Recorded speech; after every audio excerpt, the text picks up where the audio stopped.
Hey guys, what's going on? QETM here, and I'm bringing you week 2 of the HBA. It's me versus Evader, and fun fact of the day, Evader owns the league, so in a sense, he's my boss, if you want to think about it that way. But we're not going to think about it that way. We're going to head right into the battle after a short little team builder, so let's get right into it.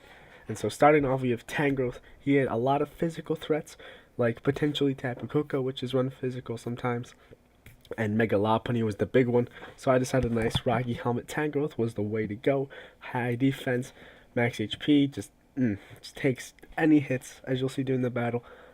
And I built this team pretty much around my 3 offensive threats, which I'll get into later on. And I just wanted to whittle everything down on his team, as he had more of a offensive team rather than a defensive team. So I figured weaken everything and let my faster mons deal with the things that will beat me.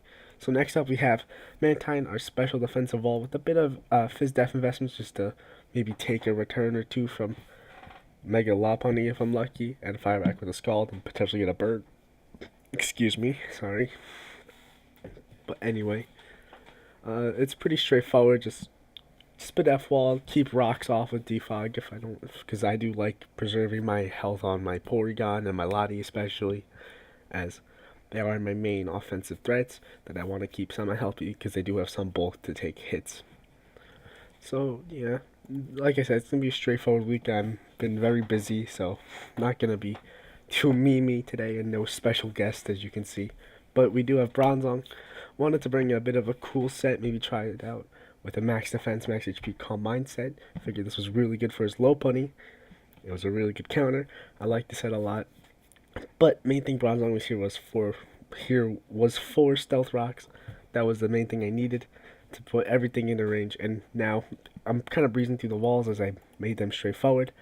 But now we have our offense, which is Porygon Z with Scarf. This is the fastest thing on the field, unless he has Scarfers of his own, in which case I can't do nothing about. So I put 220 speed that outspeeds just regular Tapu Koko. So yeah, besides any of his potential Scarfers, I am the fastest thing on the field. Put 32 in HP, nice and odd number for the hazard entries, and 4 in defense just to take fake outs a little better, even though it's not going to matter. Try attack, Ice Beam, T-Bolt, HP Fire, just coverage for his whole team, I believe. Let me actually pull up his team.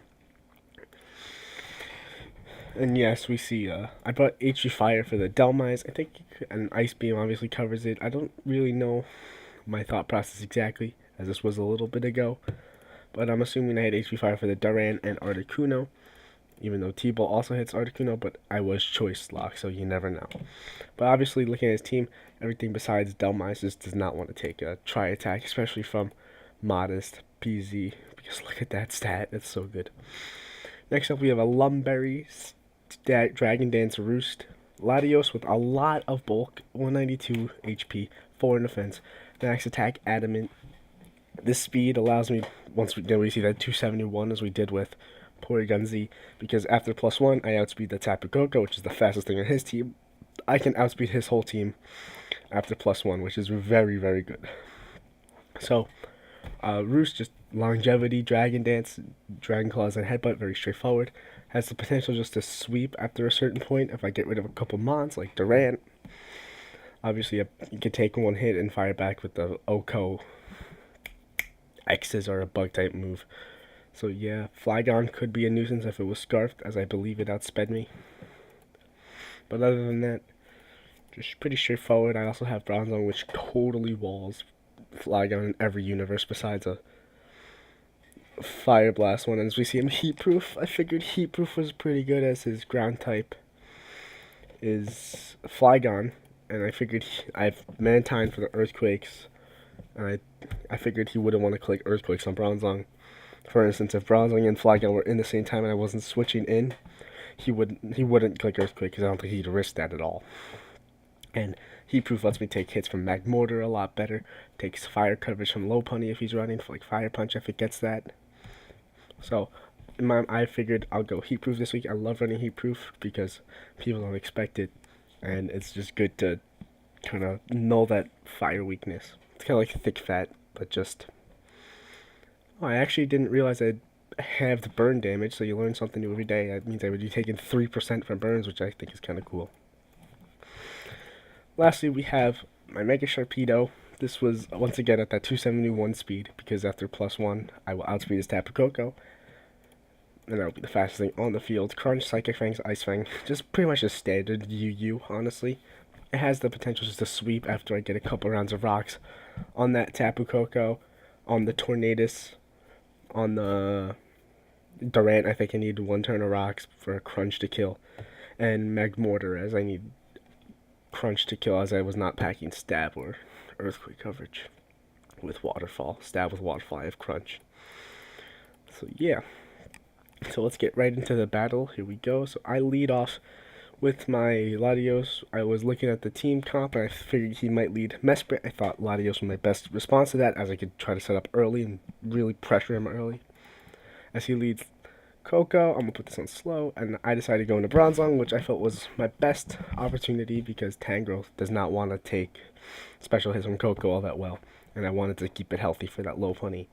Even though I do have Regenerator, I don't have reliable recovery this week, like on the move, like Leech Seed or Synthesis. So he goes into Magmortar. I know I can take any one hit because of my Heat Proof and my HP investments, and he decides to go for Thunderbolt, probably predicting Mantine, and that's terrain boosted, which is why it's doing so much.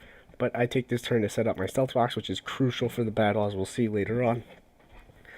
And I decide to go into Latios, as I know I can completely wall this Magmortar. He does have HP Ice, which is fine though because I have Roost, and I could just basically play this Roost game with him, as we'll see. It's a bit stally, and I mean, maybe not the most nice, or like a bit scummy on my part, but that's what I felt I had to do to win the battle, so I did that. So I set up my Latios, and then I click Roost, and then basically I keep clicking Roost until I'm enough to take 2 HPs, as he goes for Inferno Overdrive, which was pretty cool tech, but it's not going to do enough as I resist it. So I basically keep going Roost, and my idea was just to weaken this thing to the point where Porygon Z or Sharpedo can come in. So we'll see. I'm just going to skip ahead a bit, as it's the same thing, and I finally do get enough HP, and I click Zen Headbutt, only to weaken it. I just felt like weakening was my best play. I do have Lum in case he burns me with Flame Body, but I do get an unfortunate crit. I do believe this mattered. I was max tag adamant, but I just don't think it O-code because Lottie's base attack is only like 90. So very unfortunate there. I felt pretty bad about that. I say sorry. And now he goes into Coco. I'm fearing a Scarf. The way he went into this, I was basically guaranteeing Scarf at this point. I was dead set on him being Scarf, so I decided to go back into Bronzong, sack it off as he clicks U-turn, allowing me to actually live. He goes into his Mesprit here, so I take this turn just to get a minimal amount of chip damage on it with Psychic, which is 12 damage, but who knows, maybe it'll come in clutch later. So I decide to sack my Bronzong, and now I go into, I believe, my Porygon Z. I just went straight into it. Honestly, probably a misplay because I know that that thing can live a Tri-Attack, so I should have just tried to weaken that thing just a bit more, which is a misplay on my part, but he does switch out, so I'm able to make the best of it as I go for the Tri-Attack, and this does a lot, and unfortunately he forgot to bring an item this week, so I do feel unfortunate because after this turn of leftovers and a Protect, he could have lived and had more longevity with his Vaporeon if he wanted to preserve it, or get a heavy Scald off, which would have done a decent chip, but put me in range of maybe 2 Fake Outs from Lopunny if he wanted us to play that route. But I am able to pick up the kill on Vaporeon. And now he's going to go back. He's going to go into Lopunny. Sorry, I'm having trouble speaking today. My mind's wandering everywhere.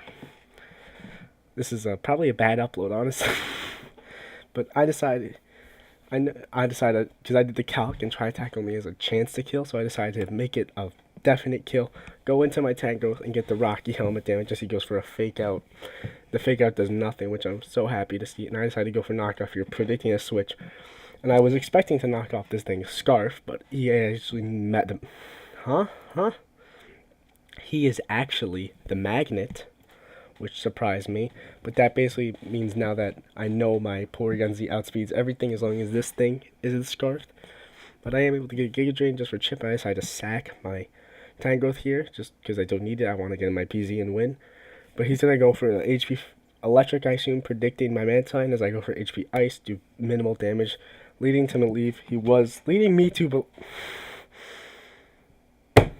quality content, leading me to believe he was more bulky he had more bulk investments, which I don't completely understand, but it does actually.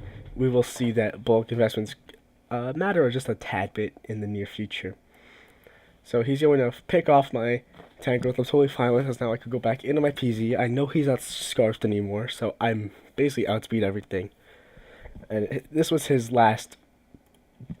This is honestly the big misplay, because if this hat master had knockoff or something along those lines, it could have knocked off my scarf and forced me to like play around things, maybe with Sharpedo and win with that. But he's gonna swap into it and sack it, not knowing I was scarf, which makes total sense, because in his mind he's probably thinking, I sack this, little punny comes in and pretty much frames a kill, because he doesn't know I'm scarfed. So I'm able to pick off the Mesprit after 2 try attacks, and I am indeed scarfed. I don't think he realizes, so he goes into his low punny, doesn't bother with fake out, just wants to kill this Porygon Z as anyone would. But I am able to quick try attack, and it is in range after all the rocks and tank growth Rocky Helmet that I can pick him off. And lastly, he goes into this Tornadus, and my calc said this try attack should kill him. Modest Tornadus does have good bulk naturally, but usually isn't run bulky. But seeing this try attack do less than half, it leads me to believe he is bulky, so I am able to, not comfortably, but I'm able to live the air slash as he goes into Coco, hoping to get enough regen to live. Another try attack with Torn and sacks the Coco, but unfortunately after the stealth rocks he's not going to have much HP at all. Yeah, he's going to have 16%, so try attack is going to be able to win, and that puts the Marlboro Magnetons with the coach TWTM, aka myself, at 2-0. Very happy. Starting the league off strong. Can't wait to show you guys Season 3, as I do have that battle done. No spoilers or anything. And I can't wait to get my Season 4 battle done, and I'll see you guys next week. Bye-bye.